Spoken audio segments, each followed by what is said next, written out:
¿Sí o no? Sí, creo que sí. Esta ocasión de San Fernando Aguda. Mi nombre es Jesús Espinosa y vamos a hacer un tema bastante extenso. Traté de hacerla de forma más resumida. Entonces, el contenido de nuestra presentación. Vamos a hacer hincapié en la definición, la terminología, clasificación. Ahora las nuevas publicaciones de la evaluación del riesgo, de hepatogenia, aunque pues es muy diversa, tratar de tocar puntos importantes y finalmente pues el tratamiento. Por una introducción, esa pequeña frase que viene ahí, la rescaté de varias publicaciones, incluso desde el libro de Parkinson, y hace énfasis en que una lesión renal aguda es la pérdida de la función o el deterioro de su función o el establecimiento de un daño a nivel del riñón que se va a expresar en una caída de la tasa de tetraglobulina. Ahí pongo esto de falla o lesión, nada más es la semántica que siempre nos encanta. El término de falla pues va directamente relacionado a que un órgano prácticamente ya está pues, ya ubicado. El término lesión hace hincapié en forma de definición en detectar cuando el riñón ya está sufriendo y no propiamente cuando ya ha fallado. El enfoque diagnóstico, como el de la frase, no me encontraste. ¿Vale? No me encontraste esa frase. De lesión y esa, pues la encontré aquí en un apartado de Kidney Injury. ¿Quiénes son esos tipos? De Lancet, ¿vale? ¿Quiénes son esos tres tipos que están ahí? Los conozco. Estos son sus padres, los míos, de la terapia de y de la terapia de mundial. Lo que es ROM, Covelón y Kelu son las que van a encontrar la mayor cantidad de publicaciones a hablar de nefropatía aguda, sobre todo de la respiración lenta y son los que hacen todo. Americanos y italianos. Entonces, la verdad es que me puedan ver la literatura de ellos, va a ser de muy buena manera. ¿De acuerdo? Aquí, como les mencioné, detectar la disminución esta aguda de la tasa de filtrado pulmonar a veces es difícil. Nosotros nos hemos basado en las clasificaciones históricas más importantes, basados en dos principios que podemos medir, que es la creatinina sérica y la disminución de los volúmenes urinarios. Sin embargo, pues, como menciona ahí en este pequeño enunciado, la creatinina es base insensible al cambio de salud. Y esto no solamente se debe a que es un biomarcador que es lento en hacer los cambios, sino que va a depender también de por qué vivir, es decir, su edad, su sexo, el nivel de masa muscular, la dieta, si está expuesto a unos medicamentos, van a modificar las alteraciones en el nivel de la creatinina. Si yo hago falla renal hoy, más o menos a las cuántas horas puedo verlo reflejado. Pues va a depender. Tú solo me dices, más o menos hasta cuándo. Ajá, más o menos se puede tardar entre 12 horas a más evidente, hasta las 48 horas se puede pues hasta 96 horas. Probablemente puedes tener impacto ahorita medicamentoso, isquémico, lo que quieras, hasta después de casi 4 días, 3 días, solamente es a veces un mes. Y a veces es mucho más rápido, sobre todo el que está nuevo, sobre todo paciente con virus en el año. Pero sí, en el cambio hasta las 96 horas puedes detectarlo de forma adecuada. ¿Claro? Bien, un poco de historia, no me voy a tener mucho en ello. Nada más mencionar hasta que la época ya de los 50 fue por primera vez el término de insuficiencia renal aguda, que no reemplaza la nueva terminología de lesión renal aguda de este señor Smith.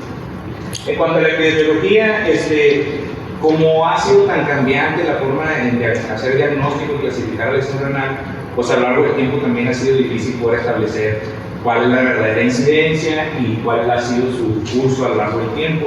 Esto por lo que acabo de mencionar, sus cambios en la definición, de diferentes poblaciones o áreas geográficas estudiadas. Es una publicación de la Universidad Médica de México que habla sobre la etiología de la lesión renal aguda en Latinoamérica. Aquí se fijan, la que destaca la barra más importante son pacientes críticamente enfermos.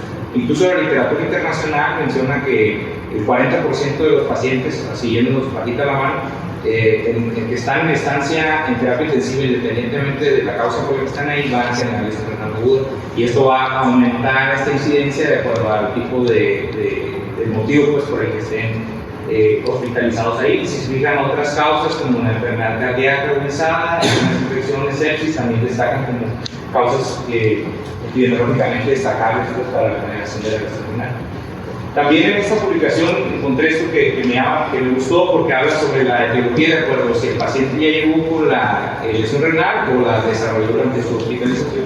Si se fijan, la enfermedad cardíaca, en este caso la disfunción con insuficiencia cardíaca aguda, pues, abarca más de la mitad de los pacientes que llegan de su casa ya con lesión renal aguda. En cambio, los pacientes que están ya hospitalizados y que desarrollan lesión renal aguda posteriormente pasa a segundo plano esto y la mayoría de ellos son pacientes críticamente enfermos, es decir, pacientes que están en la unidad de cuidados intensivos. En cuanto a la definición, nuevamente el término de lesión renal aguda fue preferido en la primera convención, la convención más importante que hizo un parteaguas en 2004 de ACTI, en donde se fue aceptado el término de RIF. Hasta el momento, en años anteriores, décadas anteriores, cada centro, cada publicación tenía su forma distinta de establecer el término de definición de lesión aguda. Ahí en 2004 se pusieron estos tres principios: una disminución en la tasa de filtrado, una disminución del volumen de cerebrarios o la variación de los niveles de creatinina ya era considerado lesión renal aguda. Esto no va a tener mucho, nada más recordando, es la antigua clasificación que estableció el consenso de ACTI y es la TRIFE, ¿no? Que establecía tres estadios y dos resultados, que eran la pérdida de la función y la enfermedad renal terminal. Esta era parte que no ha habido grandes modificaciones, pero sí sutilezas, ¿no? Por ejemplo, aquí se preserva la cuestión del cálculo de la tasa de filtrado glomerular, ¿no? Y los dos resultados. Fue hasta el 2007 cuando la nueva, digamos, publicación de aquí para establecer el nuevo consenso sobre la lesión renal aguda establece lo que nosotros llegamos aquí. Y ahí determinó la ausencia de la tasa de filtrado glomerular porque demostraron pues, que calcularla con cualquiera de las fórmulas que nosotros queramos utilizar no es sensible, realmente no tiene tanta utilidad y no refleja directamente el daño de la pérdida de la función. No necesitas una creatinina basal, eso es algo importante que se estableció en RIFLE, ¿no? Tenía que haber un delta en una creatinina que por lo menos 7 días antes habías de demostrar que había habido un cambio, ¿no? Y el retiro de los dos resultados que mencioné previamente, ¿no? Aquí está también cómo refleja, retira la tasa de filtrado, preserva el criterio del flujo urinario y pues el aumento de la creatinina, ¿no? Aquí establece ya que al menos 48 horas ya no los 7 días que previamente se han determinado. Ya después de la última publicación, el consenso de CADIGO, pues lo único que cambia, realmente prácticamente son las mismas cifras, nada más cambia el término de después de 48 horas adentro de las primeras 48 horas y nada más establece un apartado muy específico para pacientes menores de 18 años, en donde deberíamos utilizar, pues, en vez de para su medición, la superficie corporal. Esto que conlleva, ¿no? Cualquiera de las clasificaciones que nosotros utilizamos no son tan, digamos, sensibles para hacer el diagnóstico de forma temprana de la lesión renal aguda. Y esto porque su capacidad diagnóstica, su correlación con la severidad, la versatilidad en su aplicación, su capacidad predictiva de que cómo le va a ir al paciente en el futuro después de la lesión renal, obviamente el pronóstico a largo plazo, la que ha tenido más aceptación en los estudios que han tratado de evaluar esto de CADIGO. Sin embargo, desde aquí, el consenso pues, se reúne periódicamente, de hecho, el 10ª reunión que tuvieron fue en el 2011, y ahí hablaron de un papel importante de los biomarcadores. Ahí dijeron que pues, existen, ahí están. Sin embargo, hasta ese momento había evidencia limitada, insuficiente, y se limitaron a emitir recomendaciones destinadas al uso clínico de los biomarcadores para el diagnóstico de la lesión renal. ¿Qué son estos biomarcadores? Pues esta imagen me gusta, también viene en esa publicación de 2016.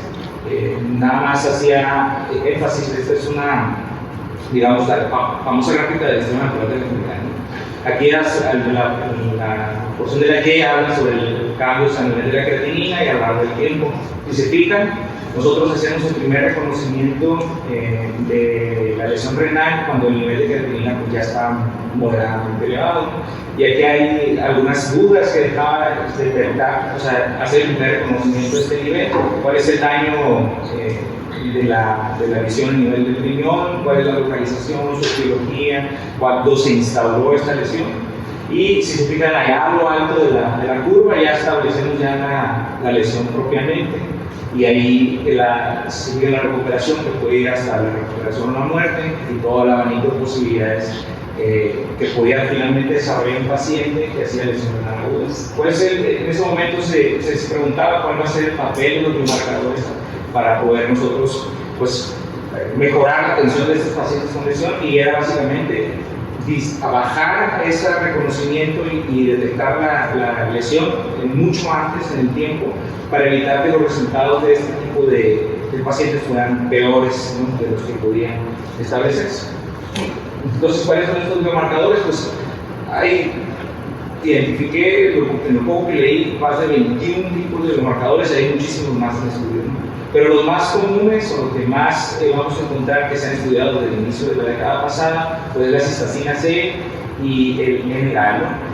La cistacina C, estos biomarcadores, antes de irnos específicamente con ellos, hay unos que evalúan función y otros que evalúan lesión. Es decir, algunos están relacionados a aumento con la lesión directamente a nivel del túbulo, otros evalúan ciertos procesos inflamatorios a nivel propiamente del riñón, y otros evalúan qué capacidad tiene el riñón de filtrar. Uno de ellos es que evalúa función en la cistacina C, otros como el NGAL, que es el históricamente el más estudiado, que habla de lesión a nivel tubular, y los últimos dos, que es el TIC2 y la proteína asinal insulina tipo 7, son los que a los últimos 3 años también están teniendo más auge en la evaluación de a nivel de la lesión tubular. Entonces aquí esta gráfica es nada más para que ustedes identifiquen dónde se pueden eliminar estos biomarcadores, ¿no?, que pueden ser citocinas, pueden ser otro tipo de proteínas, o moléculas que pueden liberarse, ya sea como mediadores de inflamación, que evidencian daño directamente, o marcadores de función. Esta publicación de ACI, que es la nueva, en su nueva reunión, pues establecen ciertas recomendaciones en base a la capacidad de estos biomarcadores. Si recuerdan, en el 2011 ellos dijeron no tenemos evidencia, no vamos a emitir ninguna recomendación, y esta publicación que acaba de salir este año, en este mes, ya trata de darle estructura al papel que van a tener los biomarcadores en el estudio de la lesión renal aguda. Establece 11 declaraciones, y voy a nada más mencionarlas. Es un documento que de 17 páginas está dividido. Cada una te remite naturalmente a estudios para justificar el grado de recomendación que establece. Y destaco dos importantes, que es la evaluación de la salud renal. Es un concepto que probablemente antes ya se había tratado de abordar, pero que en estas declaraciones hace hincapié que es de gran importancia, que es el KHA, lo ven en inglés, que es la evaluación de la salud del riñón. Y ahorita vamos a establecer cómo vamos a hacer esta evaluación antes de que los pacientes desarrollen lesión renal aguda. Otro punto es la evaluación de los biomarcadores de función y daño, como lo mencioné anteriormente. Diferencia que existe unos que van a determinar la lesión, otros que van a determinar función. Biomarcadores que no deben utilizarse para la evaluación del riesgo. El uso juicioso de los biomarcadores asociados a la clínica, como la mayoría de los paraquímicos. Estadificar a los pacientes con uso de biomarcadores. Esta declaración sexta, yo creo que es la que más peso tiene en toda la publicación, porque propone una nueva clasificación de la lesión renal aguda basada en la existencia o medición de los biomarcadores. Las últimas declaraciones hasta lo anunciaban, y de hecho estas tienen más grado de recomendación y de evidencia según la propia publicación, y estas no tanto, ¿no? Pero abren puertas hacia el estudio de nuevas posibilidades, como el uso de los biomarcadores para predecir la enfermedad crónica después, ¿no?, de que el paciente desarrolle lesión renal aguda, y qué tanta posibilidad hay de, digamos, predecir que una lesión renal aguda va a persistir. Y la pura publicación dice que una lesión renal aguda que después de 48 horas seguimos con lesión renal aguda se considera más persistente. Entonces trata de determinar el papel de los biomarcadores para, en el primer momento de identificación de la lesión, ver cuáles se van a extender en el tiempo y se puede en algún momento beneficiar de algunos tratamientos dirigidos que todavía no tenemos. Esa es un algoritmo que viene en los anexos, en los papelería complementaria de la comunicación, y habla de lo de la evaluación de la salud renal que le mencioné anteriormente, ¿no? Esta publicación establece la gran importancia de nosotros identificar a aquellos pacientes que están con alto riesgo de desarrollar lesión renal aguda, y esto no solo evaluado en los laboratorios o en su daño preexistente en el renal, sino las características de su población, de su edad, de sus condiciones generales, de la exposición que se va a someter dentro del hospital, ya sea a medios de contraste, a cirugías, a depresión de volumen, todo lo que puede llegar a dañar el riñón, y establece esto nada más como el ABCD para establecer la historia previa o hacer una, digamos, historia clínica dirigida hacia el paciente en algún momento tuvo algún tipo de enfermedad a nivel del riñón, la monitorización de la presión arterial, establecer el nivel de creatinina siempre y la exposición a drogas. Y establece también las respuestas, ¿no? Como 4 M's, como mencioné, que es el ajuste de la medicación, la minimización de la exposición en pacientes con alto riesgo y la monitorización muy apegada a este tipo de pacientes. Sin embargo, la misma publicación lo menciona, y yo no lo encontré, cómo decidir, más allá de decir si tiene unos factores de riesgo, cuándo un paciente lo vamos a establecer en este algoritmo de vigilancia. Sin embargo, este papel de la evaluación de la salud renal ya lo marca como una recomendación global para todos los pacientes.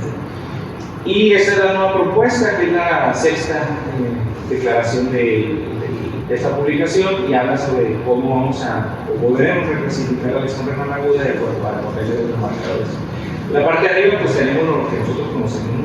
Podemos un AKIN1, que es aquel paciente que desarrolla un incremento de la creatinina que ya conocemos, punto 3, un determinado que ya sabemos, o un decrecimiento de los niveles o los volúmenes urinarios.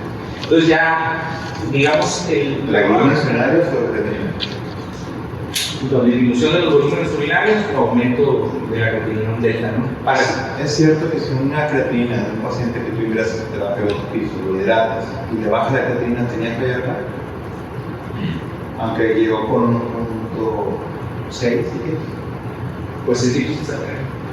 Es lo que se dice al respecto. Por eso los nefrolíticos que nos mandan a ritual, se especifica mucho eso, sobre todo para detectar AKIS1, como bien dijiste, de la musculatura, la dieta, de lo demás. Pues hay pacientes que tienen falla renal con creatinina normal. Entonces, cuando tú hidratas al paciente y logras un incremento igual, punto 3 para arriba, AKIN1.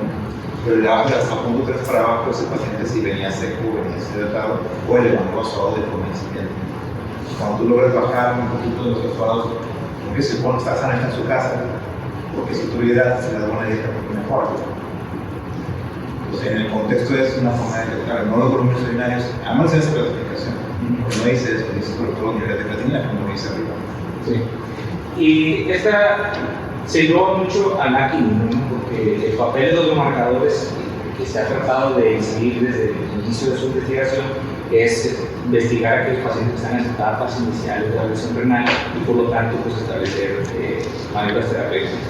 Establecerse la, digamos, la expansión de estos criterios, que es el 1S, el 1A y el 1F.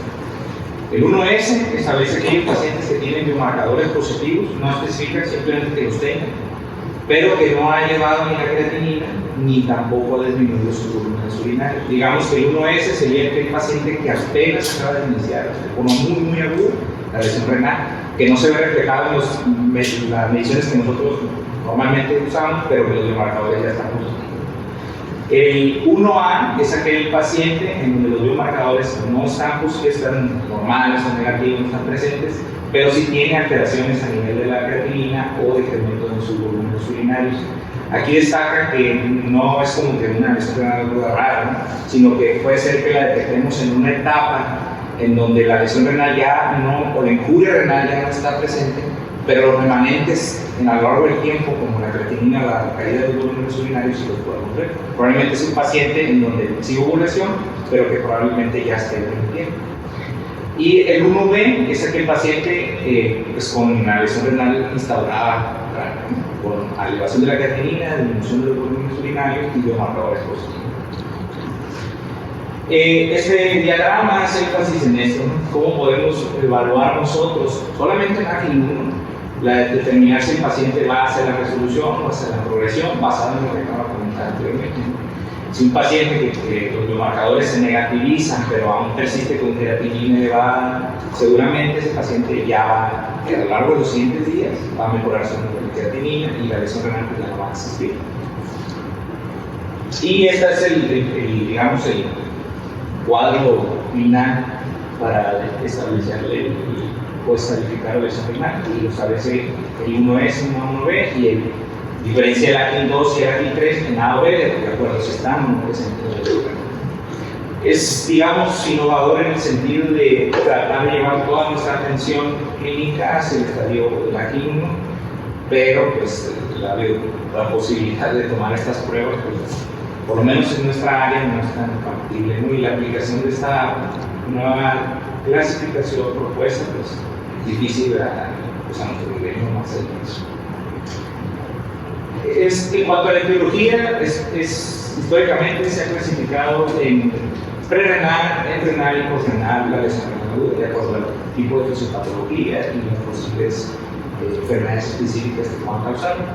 A nivel renal, digamos que es la clasificación más amplia, puede haber daño a nivel vascular, a nivel intersticial, a nivel del glomérulo o directamente a nivel del túbulo, que eso básicamente se desarrolla como la famosa vascular aguda, que es, digamos, la expresión más dañina, tanto a la lesión a nivel del riñón y también la más estudiada. En cuanto a las posibles etiologías a nivel prerenal, pues están estas las más importantes, ¿no? La hipovolemia, en términos, en tratar de agrupar en grandes rubros, la hipovolemia, el deterioro de la función cardíaca, falla de bomba para que evite la perfusión a nivel renal, una vasodilatación sistémica que aumenta el continente, si modifica el contenido, cae pues también la perfusión y el aumento de la resistencia periférica. En todo caso, todas van a estar relacionadas a que antes de llegar al glomérulo, la capacidad de perfundir pues esa estructura del riñón está baja o caída o afectada, que es alrededor del 70% de las causas de lesión renal aguda que nosotros vamos a ver siempre van a ser de este tipo. A nivel renal, pues como mencioné, en cuanto a las anormalidades que podemos tratando de agrupar en diferentes, puede ser tubular, glomerular y intersticial vascular. Este apartado descifra la lesión tubular, ¿no? Que es la tubular aguda, y puede representar más o menos un 20% de todas las causas etiológicas de la lesión renal. Y destaca esa, ¿no? La lesión tubular aguda, porque causas directamente como glomerulonefritis, enfermedades de otro tipo, son realmente de incidencia muy baja en comparación con otras causas, ¿no? Y posrenal, pues esta es del 10 hasta el 5% de acuerdo a las publicaciones. Y esto se va a llevar que puede ser obstrucción dentro del riñón o después en la urina, ¿no? Que en todo caso lleva a un aumento de la presión de forma retrógrada y a la caída de la tasa de filtrado. Este algoritmo, que es con esta imagen, que habla de las 5 fases evolutivas que en algún momento nos han preguntado en las fases de visita, pero hace énfasis fisiopatológicamente solo a la postura, es decir, no por ejemplo, una lesión renal establecida en sus primeras fases de forma prerenal, rara vez va a llegar a estas fases, pero todos sabemos que una lesión prerenal que no se resuelve y que continúa a lo largo del tiempo va a terminar en una neuroestructural. Escenarios especiales, de hecho lo maneja en esa publicación de Lancet del 2019 y habla de los diferentes escenarios, porque recuerden, la fisiopatología no es única, va a depender de qué enfermedad está causando esto. A mí me gusta mucho el ejemplo de la rhabdomiólisis, no solo porque pues, es una entidad que podemos ver en muchos contextos, ¿no? Sino por la forma en que genera la lesión renal aguda. Y esta puede contribuir hasta el 25% de las causas de lesión renal aguda. Recordemos que esta descomposición del músculo y su contenido hacia la vía renal, ¿no? Y esta es la vía fisiopatológica y engloba las 3 posibles vías, ¿no? Es afecta a nivel prerenal por vasoconstricción de la arteria ascendente, afecta a nivel intrarrenal por la lesión del túbulo, por la depresión de volumen, y finalmente afecta a nivel posrenal por precipitación de los cilindros de hemoglobina que generan solución tubular. Entonces, digamos, una enfermedad o una condición, mejor dicho, que lleva a la lesión renal aguda por todas las vías fisiopatológicas que pueda haber. Otra pues es la lesión inducida por drogas. Esta es importante porque a diferencia de lo que podemos mencionar que decir el término nefrotóxico, no es necesariamente un fármaco que va a generar lesión a una célula, sino que puede tener diversas formas de realizar la presión renal. Una, por ejemplo, los mediadores hemodinámicos. Los antihipertensivos de la familia de los IECA, los ARA o los AINES no necesariamente van a generar una lesión, sino que afectan la hemodinámica intrarrenal y hacen que caiga la perfusión y caiga la tasa de filtrado. Y pues son fármacos que finalmente generan lesión, pero no como otros, como los aminoglucósidos, la proteína B, que sí generan daños celulares en el epitelio. En cuanto a la lesión renal aguda inducida por contraste, hay autores que en la actualidad incluso mencionan que no existe, ¿no? Porque pues hay publicaciones con resultados contradictorios en cuanto a la incidencia o la vía por la cual el contraste sí puede generar lesión, sobre todo los nuevos que son micromolares, que son más amigables a nivel renal, por así decirlo. Y sin embargo, estos primeros reportes son desde 1950. Rara vez, o sea, menos del 1% de los pacientes que se someten a un estudio contrastado de imagen van a generar lesión renal aguda. Por lo que realmente hay el papel o no de vigilar mucho a estos pacientes, pues queda en duda, ¿no? Está más asociado a la exposición a procedimientos, ¿no?, en donde se van a indicar los medios de contraste prolongante, llámese cateterismo u otros métodos de intervención distintos. Y pues otros deseados especiales que no vamos a abordar con profundidad, en un manejo específico cada uno de ellos, que es en un paciente patópata y en un paciente con enfermedad cardíaca, en un cardiorenal.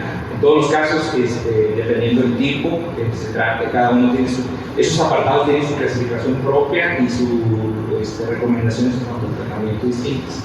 Entonces no vamos a tener mucho en eso, pero sí es importante conocer e identificar que los pacientes pueden englobarse en estas entidades propias. Realmente en cuanto a la etiología, digamos, estoy aludiendo mucho a la publicación de Lancet, pues establece esta gráfica o esta imagen en donde me gustó porque muestra cómo la causa de la lesión renal aguda no son excluyentes entre sí mismas, sino que un paciente que se ha expuesto a un nefrotóxico al mismo tiempo puede estar con sepsis, al mismo tiempo estar con estado de choque. Entonces son muchos los factores que van a llevar a que el paciente desarrolle la lesión renal aguda. Y una de las, y lo vivieron en la rotación pasada, pacientes que están muy expuestos a eso y se fijan en el círculo son aquellos que se someten a cirugía cardíaca. Casi el círculo, si se fijan, engloba los demás círculos, pues, que son las posibles interacciones entre diferentes cirugías. Muy bien.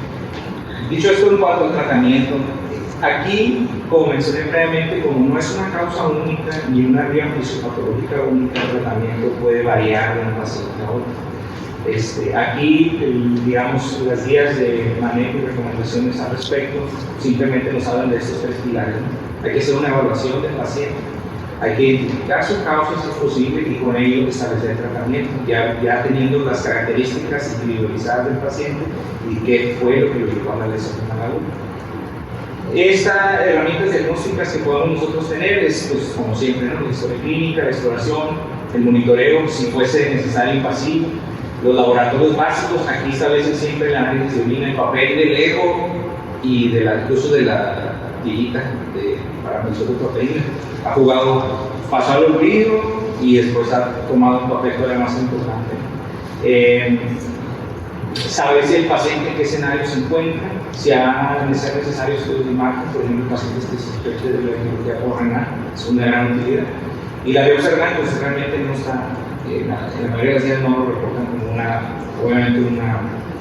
una vía diagnóstica que hay que tomar, siempre y cuando sospechemos en que se trate de una etiología renal intrínseca o que la lesión renal no mejore y vaya más a impulsionar el problema del ictus rápidamente progresivo, en cuyo caso también es un apartado muy específico. En cuanto a las otras formas que tenemos que ir evidenciando, es el monitoreo hemodinámico, el retiro obviamente de los nefrotóxicos y el ajuste de tratamiento, el ajuste de los medicamentos, o retiro o ajuste de los mismos. Y el monitoreo hemodinámico, sobre todo ahí el uso de líquidos intravenosos, quizás es el papel más importante que con el tratamiento. Estos son unos medicamentos, una lista de los que comúnmente están asociados a anticonceptividad aguda. Si se fijan, los primeros 4 o 5 son muy utilizados en nuestro servicio. Estos son otros tipos de medicamentos que van a requerir ajuste de dosis o simplemente retirarlos de acuerdo al tipo de lesión aguda que tenga. También muchos medicamentos que nosotros tenemos a la mano y utilizamos. Muy bien, cuanto a lo que mencioné previamente, la reanimación con fluidos quizás es el pilar más importante, tener el riñón bien hidratado, fundido, para tratar de que vaya recuperándose, y sobre todo porque más del 70% de las lesiones renal agudas van a ser de debilidad renal. Entonces, si fijan esta noticia que está ahí, habla de cómo una fluidoterapia va a mejorar o disminuir el daño renal agudo. Esto, pues, por todos los mecanismos que van a favorecer a la perfusión alimentaria. Entonces, aquí una de las grandes preguntas que sale a lo largo de la última década es cuál utilizar de tipo de solución. Tenemos muchos a la mano y han existido muchas publicaciones y debates acerca de cuál solución es la ideal para, digamos, la generalidad de los pacientes con lesión renal aguda. Esto, pues, nada más mencionando lo de los coloides, los hemoderivados, cuando van a estar indicados, obviamente en pacientes que tengan pérdidas hemorrágicas. El uso de los coloides, que su mente no diga que no son utilizables o no tienen papel, si lo van a tener en pacientes con síndrome hepatorenal, ¿no? Y insisto, es un apartado muy específico. Entonces, la evaluación de qué tipo de solución empezó primeramente con establecer cristaloides versus coloides, ¿no? Y estos son tres estudios muy importantes que han tratado de, pues, ayudar a dilucidar cuál es el tipo de solución a utilizar. El estudio SAFE de 2004 comparó el uso de cristaloides. Ahí no estableció si eran balanceadas o soluciones fisiológicas, pero sí comparó esas contra la albúmina 4%. Realmente el estudio no hubo evidencia de que hubiera beneficio en el renal o la mortalidad en todos los pacientes en los dos grupos. Y en cambio, se identificó ahí un aumento de la mortalidad en pacientes con lesión cerebral traumática. Ahí los autores trataron de decir que pudo haber sido coincidencia, ¿no? El hallazgo del aumento de la mortalidad. Pero sí se vio, el único hallazgo importante es que se utilizó menos volumen en aquellos pacientes donde se utilizó albúmina.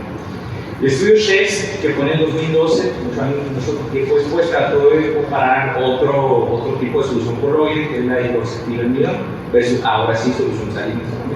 Tampoco fue muy concluyente, pero en este estudio se evidenció, aunque pequeño, pero significativo estadísticamente, un aumento del riesgo de la terapia de reemplazo renal en los pacientes que estaban sometidos a estrés, al de 7 versus 1%.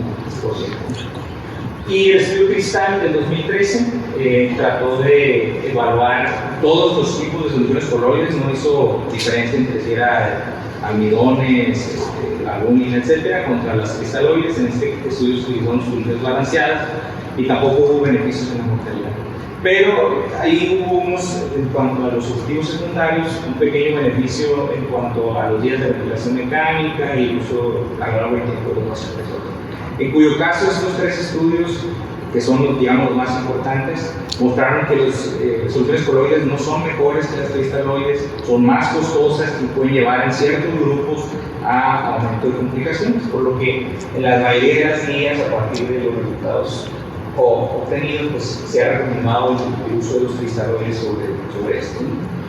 Entonces, yendo ya hacia los cristaloides, surge una nueva pregunta: si hay que utilizar soluciones balanceadas, como la Harlan, que nosotros tenemos a la mano, o solución salina fisiológica, 0.9%.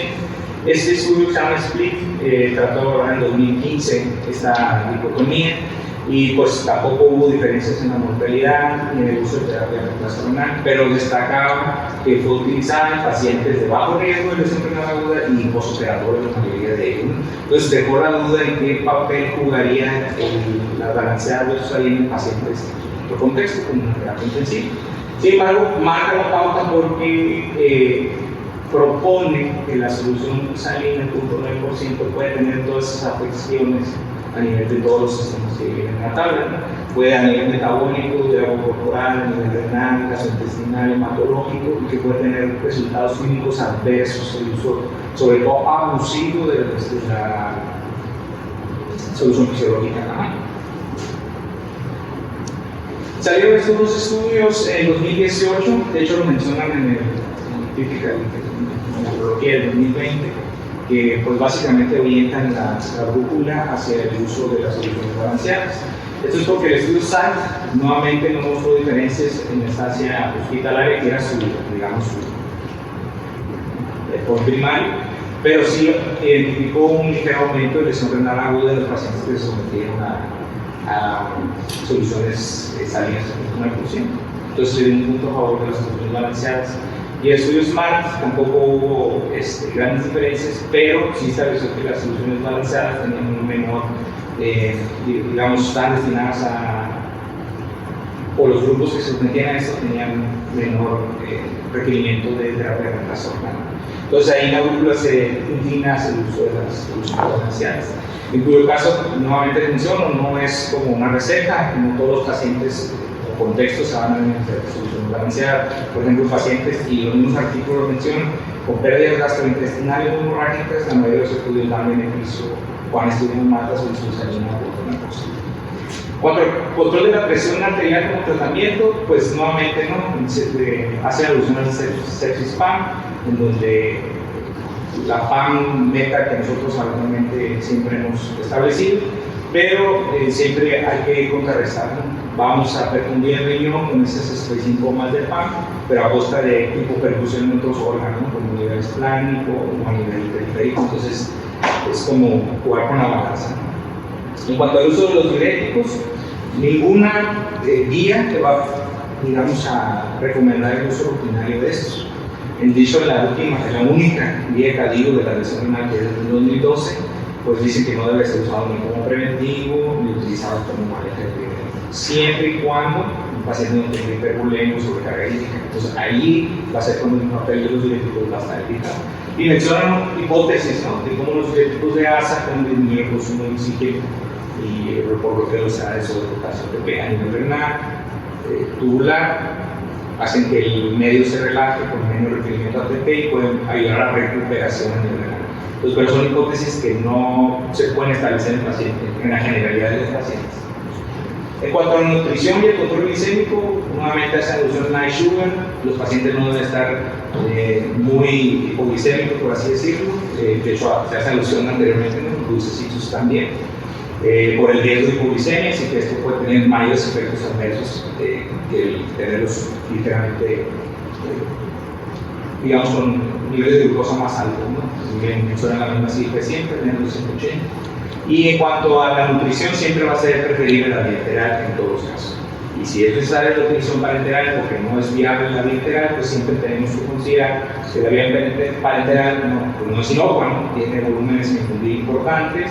Hay que evaluar el estado hidroelectrolítico de nuestros pacientes, se requiere de un acceso central y también conlleva mayor riesgo de infecciones, sobre todo fúngicas.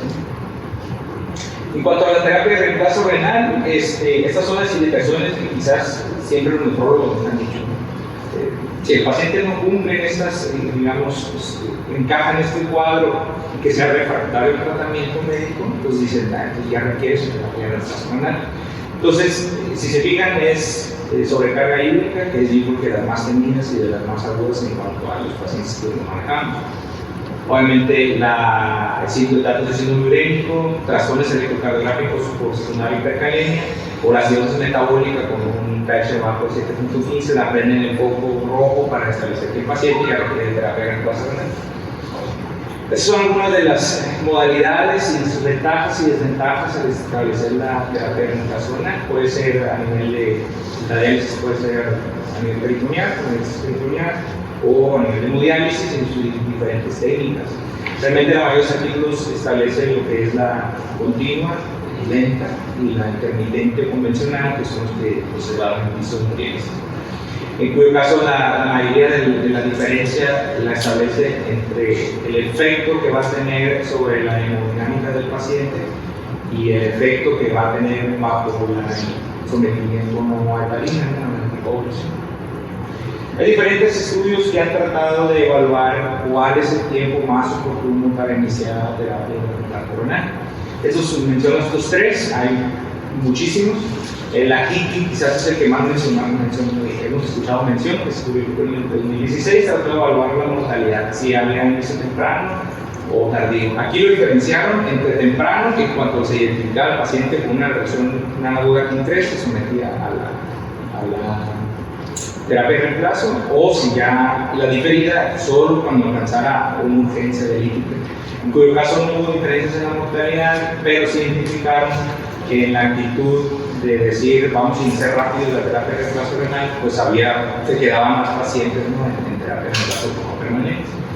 El AIM fue un estudio que sí hizo ruido, pero fue de un solo centro y hubo beneficio con un HR del 0.66 en la mortalidad en pacientes en los que se inició terapia de reemplazo renal de forma temprana. Pero ahondar en el estudio, básicamente temprano fue antes de 8 horas y tardío, de hecho, que era arriba de 12 horas.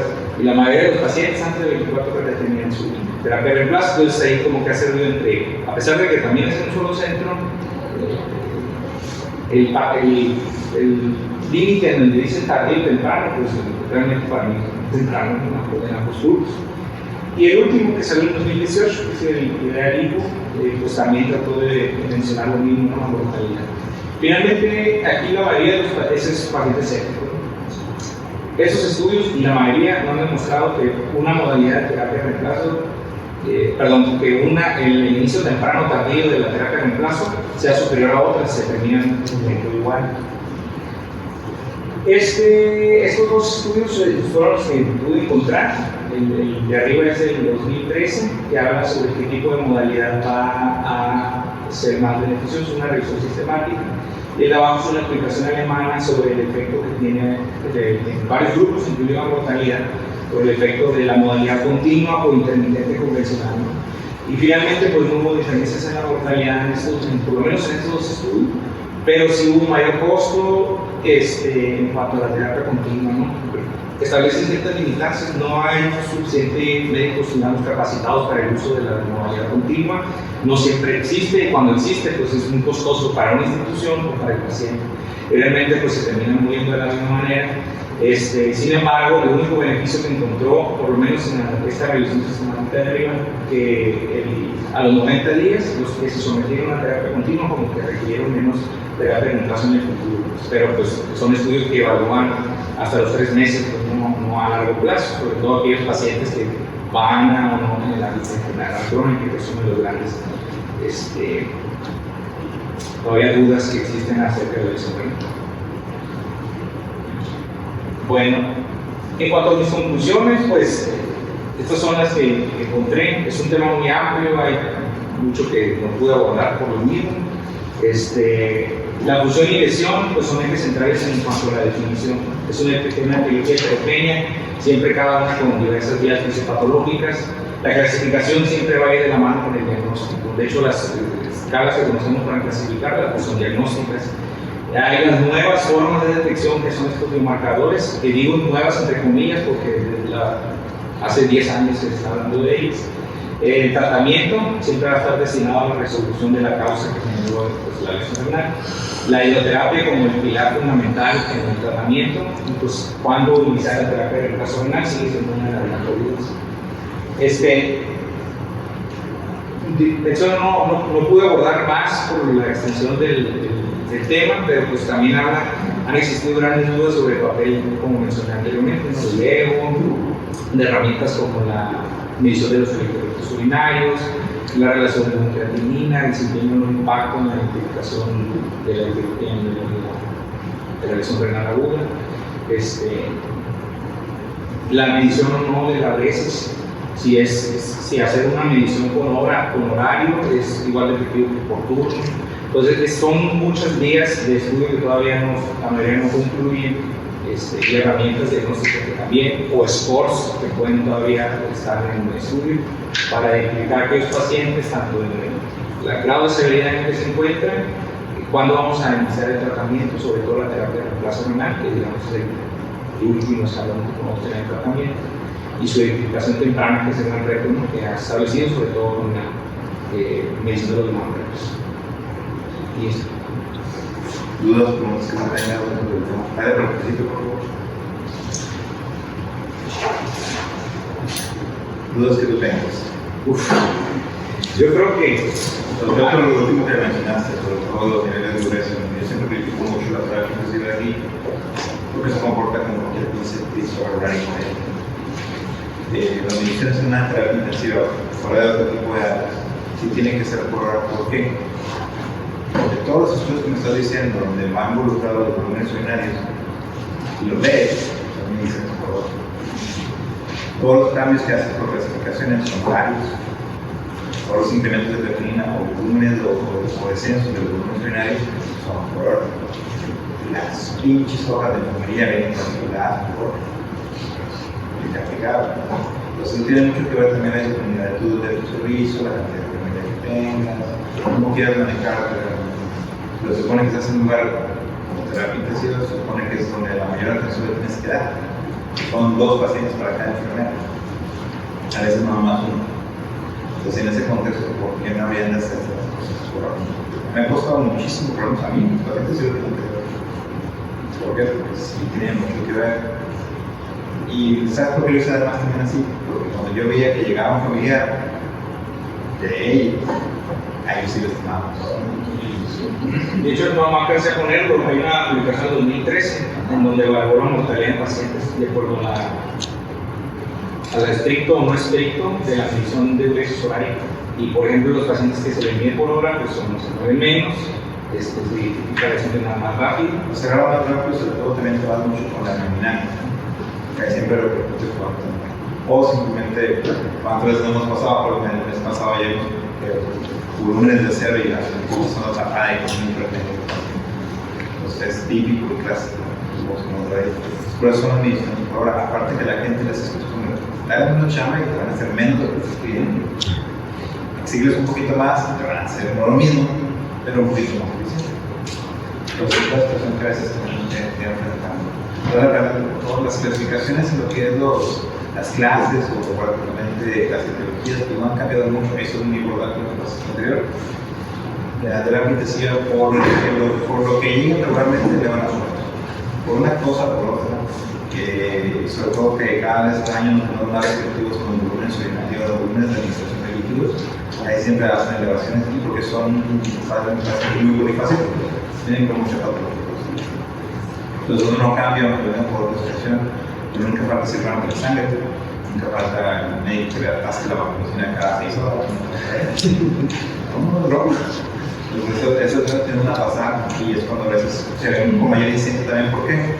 Porque yo tomo mis laboratorios hoy y los tengo hoy como en 2 o 3 horas, a veces hasta el día. Entonces tenemos los laboratorios en piso y se los dan más tarde o al siguiente. Por eso los niveles de detección son un poquito más altos en la incidencia de terapia intensiva, sobre todo. ¿Ahora por favor? ¿Ya lo habíamos visto? Ajá, muy bien. Entonces, las clasificaciones se fijan quién está ahí.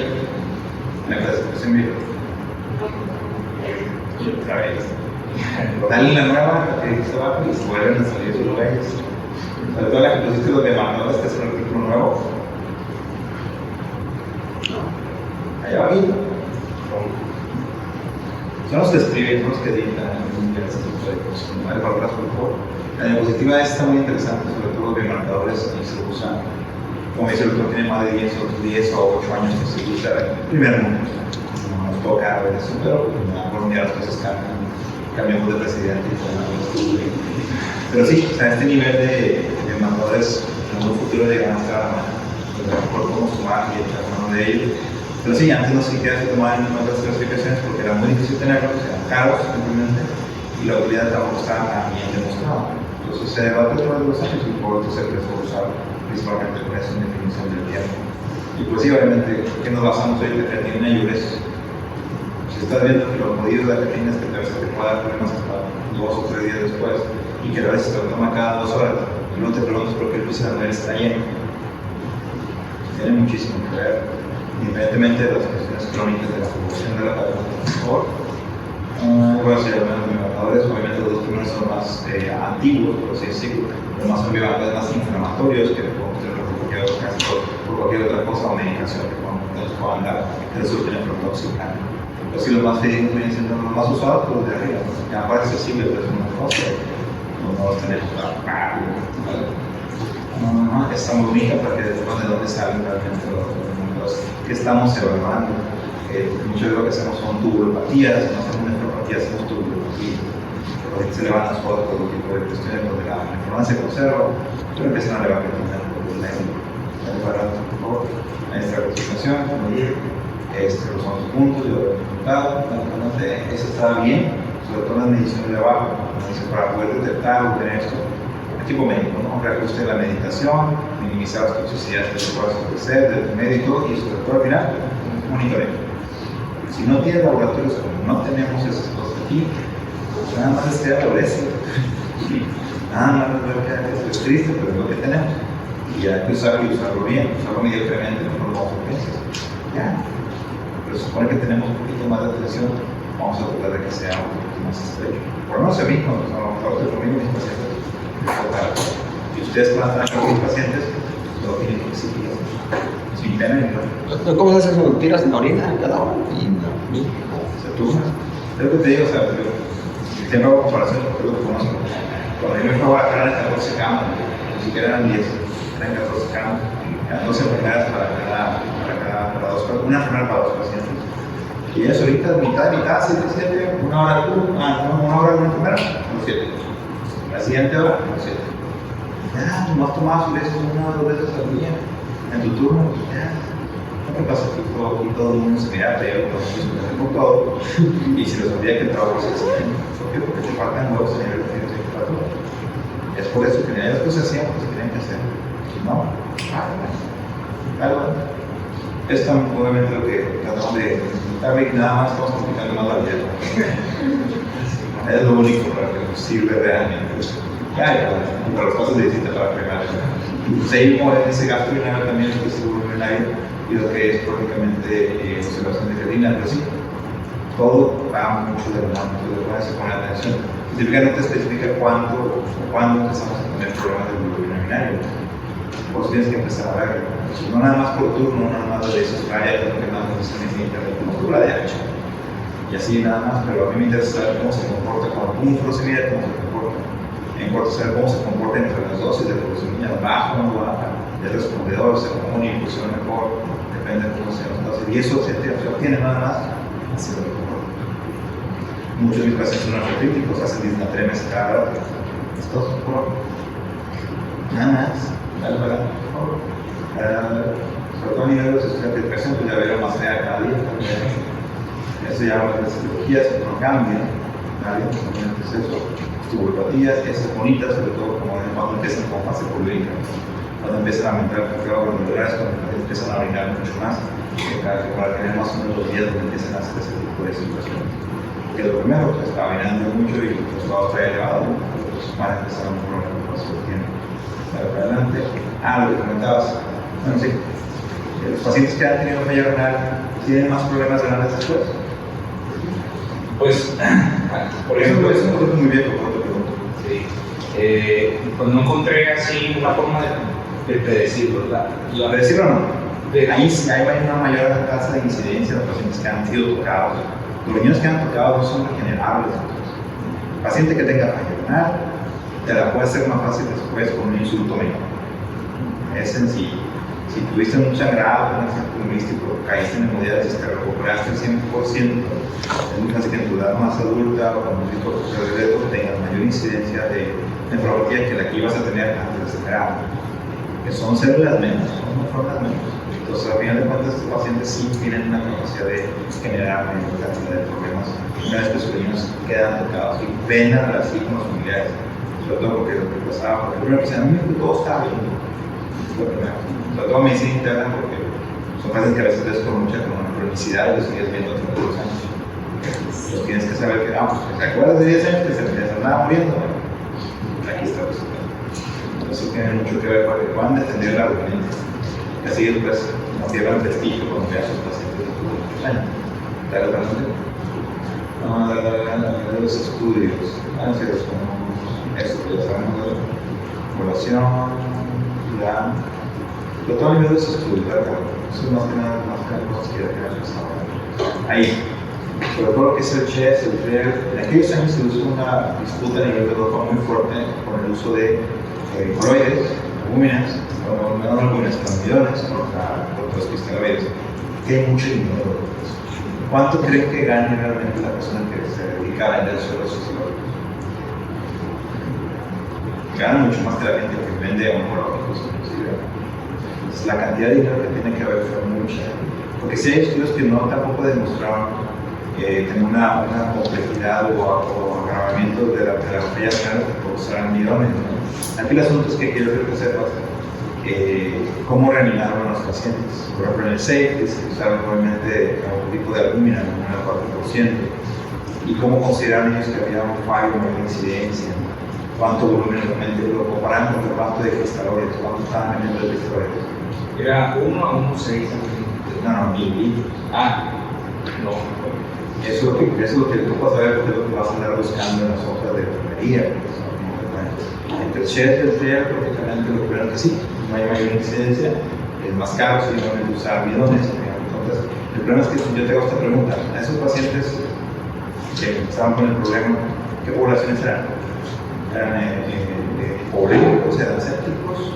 ¿Eran todos hipovolémicos? ¿Eran todos sépticos? No, eran por lo menos en el cristal eran mixtos, eran diversos. ¿Lo reanimaban nada más con prueba bidón? El cristal no, fueron el grupo coloides, utilizó almidón, ¿Usaron puro coloide? ¿Cómo? ¿Usaron puro coloide en esos pacientes? ¿No metieron ninguna gota de cristal? No, sí hubo crossover, ¿no? Es lo que te quiero decir, ¿de dónde sacan realmente que son tan dañinos? Entonces sí sirven que en esos contextos servían, cada vez usan menos y se deben usar menos. ¿Y cuál fue la incidencia de falla respiratoria en el grupo de cristaloides comparada con la falla respiratoria de los cristaloides? No, sí, hacían más sobrecarga los cristaloides. Por obvias razones. Entonces tendrá más incidencia de falla renal que usar únicamente algo que no hidrate riñones. Los cristaloides no hidratan, por eso los combinamos.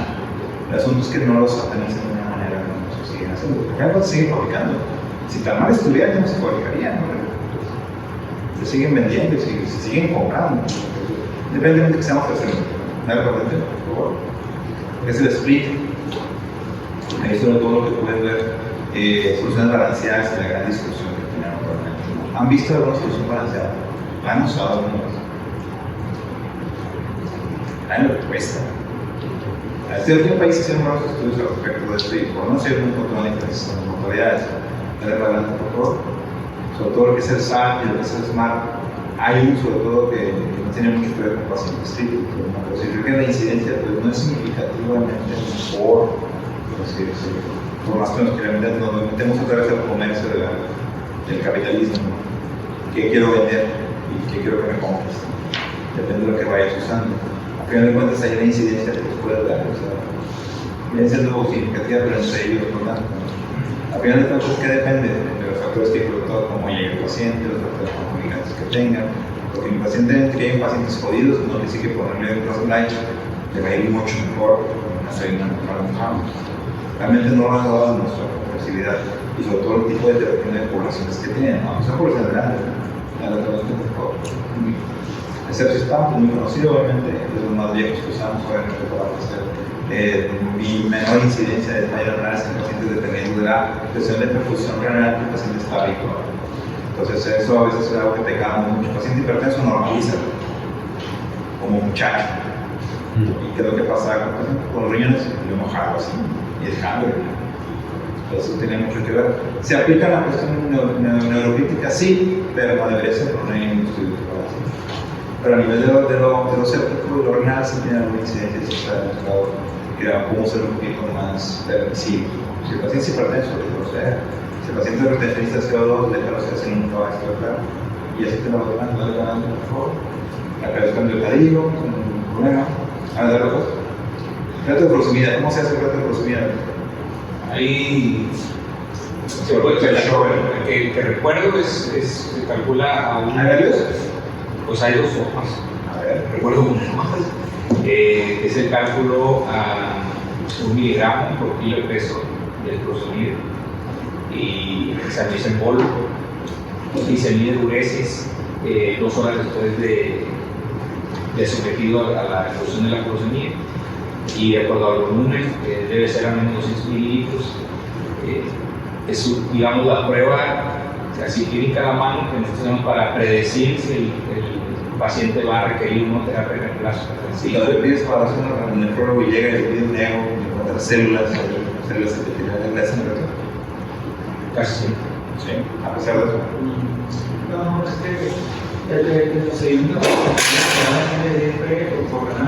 pero digamos, si es tubular, por ejemplo, si tienen epilípticas o células marrones, se habla de que es una lesión tubular, entonces es una pequeña biopsia.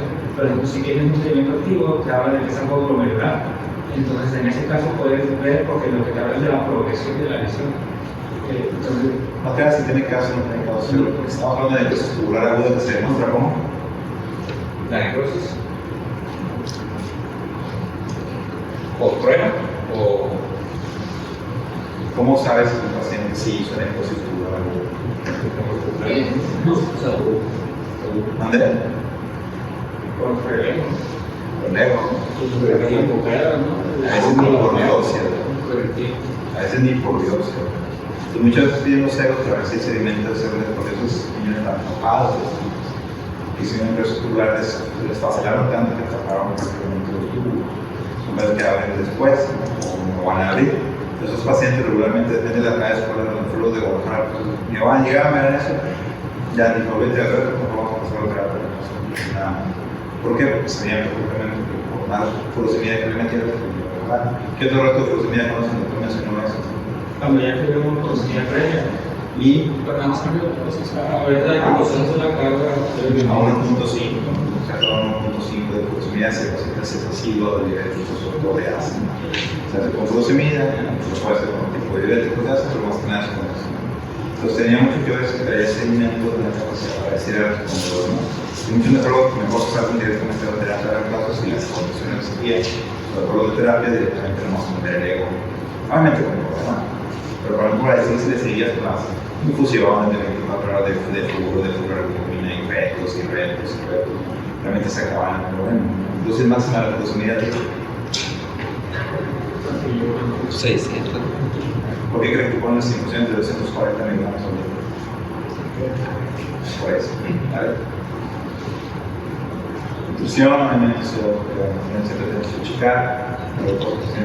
Sobrecarga hídrica, define sobrecarga hídrica. pues El número. sobre ¿Cuál es? Bastante Día, por así decirlo, o de las balanzas que ya tuviera, posiblemente del día anterior, era porque es importante hacer los balances. pero también pensaba, por ejemplo, para quemados tenía Es otro contexto. 250 por Ahí es otro contexto. El paciente que vamos está transformado en crónica. Es muy complejo. Es otra cosa. O sea, lo van a ver cuando les toquen. Entonces, la sobrecarga hídrica tenemos que disponible a ubicarla y encontrarla. Sobre todo ver si el paciente la padece en esa situación. Las indicaciones de terapia en pues, no han cambiado mucho, ¿no? Prácticamente es la necesidad de, aunque muchas veces lo que encontramos en el proceso es neutralización de balances. A veces el paciente no se soporta, no está acidótico, no está tan hipercalémico, un poquito, pero no está viviendo absolutamente nada porque está sobrecargadísimo de agua. Muchas veces la indicación nada más recae en la revisión de volumen, cosa que aquí en el instituto se restringen más porque hay mucho más.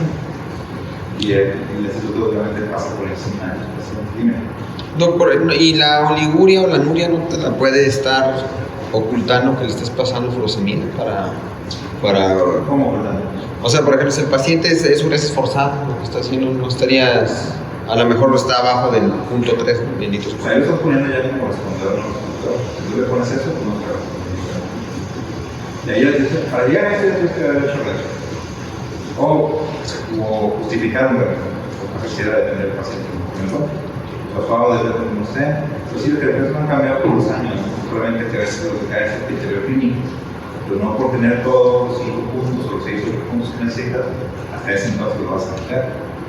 Cosa que a veces es la mala costumbre, dejar que el paciente se joda, se joda. Y es problema también de terapia.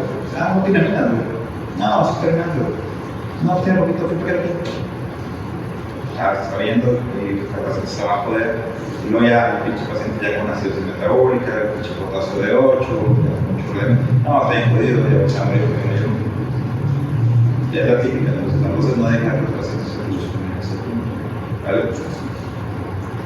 Bueno, las indicaciones solamente las diferentes estrategias de la terapia de reemplazo, sobre todo lo que es el prisma, que si tenemos aquí, nada más tenemos 2 o 3 maginitas nada más, pero son los filtros, que son filtros especiales, y tienen la capacidad de transformar esas variaciones que están a la izquierda, de ser solamente pura observación, el scoop, o hacer solamente diferenciado entre bomba y postbomba, no la venosa continua, que es la penúltima que ven ahí, que es la que tiene mayor cantidad de control sobre toda la variable, sobre todo lo que es el aclaramiento de no nada más de sustancias tóxicas, también te saca muchas proteínas, saca proteínas de las buenas, te saca un montón de interleucinas, por eso los pacientes disminuyen la fiebre, se hipotérmicos se ponen, mejoran los modelos, entonces se los quita y no para. Entonces ese tipo de terapia de reemplazo ultra lenta, que puede manejarse en flujos muy bajos. ¿Qué tan bajo? No soy específica. Los estudios de terapia intensiva, pues la sesión de conocer el aparato un poquito, aunque tengamos el contacto con él, ¿no? Entonces los flujos que pueden manejar con una terapia normal, ¿de cuántos son? 200. De 300 para arriba, de 200 para abajo, te empieza a cobrar las cosas. Pues depende mucho. Y en la situación de terapia de reemplazo lenta o ultralenta es de 80 para arriba. Puedes inclusive transformarlo en una terapia normal, pero puedes usar los flujos muy bajos sin que se te repobre el paciente y sobre todo que no te reste un poquito de gasto cardíaco o de presión arterial que cuando te llega a tomar. Por eso te digo, hay pacientes que dicen, no, este güey no es para intermitente porque no lo va a soportar. Entonces, y si soportarían la terapia continua lenta, es lo que intentan saber. Hasta dónde realmente el paciente está tan hipotenso porque ya ni siquiera es candidato a eso. Se le ponen todo. Las terapias de reemplazo se han visto ahí los principales estudios, como vienen siendo pacientes críticos y no críticos, sobre todo iniciadas tempranas o tardías, como el MAS y como otro tipo de cosas, la movilidad de la misma. El personal que lo puede llegar a usar es un curso de 2-4 horas, además la máquina es tan eficiente que no te tiene que hacer tan mal. Si la contaste mal, no te deja avanzar. No este dibujito, todo es touch, ahí te va diciendo prácticamente cómo colocar los dispositivos y todo. Y la mayor cantidad de las cosas sobre padres es todo automatizado. La gran mayoría es automatizado. La persona médica lo que tienes que hacer es calcular cómo hacer la terapia de reemplazo. ¿Cuál es la dosis de terapia de reemplazo? ¿Quién la hizo? Es el rol. Vuelvo lo mismo. Entonces, realmente el que le interesa el tema es muy padre, muy bonito. Hay congresos, nada de eso. Se hace todos los años porque en San Francisco, en San Diego. La terapia de reemplazo mundial de pacientes críticos. Entonces ahí hablan mucho de esta capacidad y debatan mucho esos estudios. Cuando vean estudios que tienen que ver realmente si lo hicieron bien, si realmente están haciendo poblaciones adecuadas o si se parecen a tus poblaciones, para ahí ibas a nada, pues de repente la química no son mis poblaciones, tengo que usar otro tipo de estudios. Darle para adelante.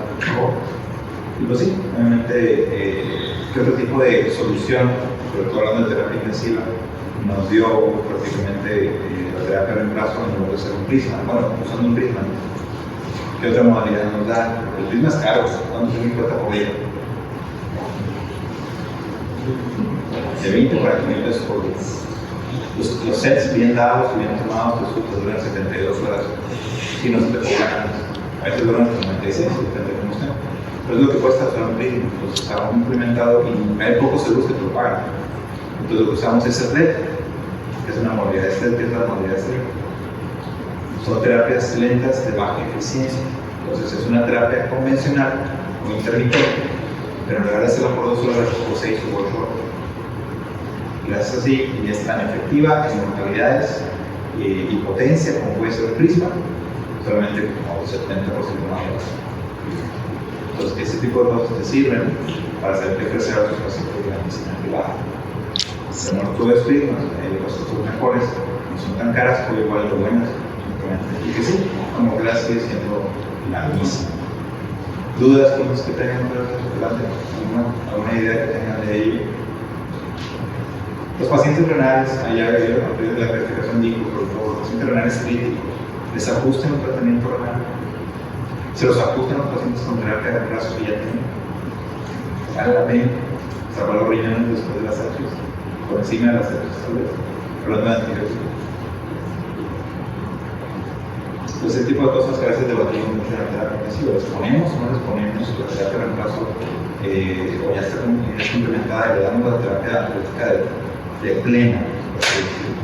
Yo lo que hemos hecho muchas veces, los pacientes les damos con fallo renal los medicamentos a dosis complementaria, a dosis plena, y no se puede más. Pues eso es algo que a veces necesita súper pegadísimo. O vas a dar una evaluación, lo que tienes que hacer, reajustar tratamientos que no funcionan nada. Entonces, ¿qué estudios hay sobre eso? Bueno, los traje. ¿Y lo viste? Sí. Y pues no hay una conclusión completa.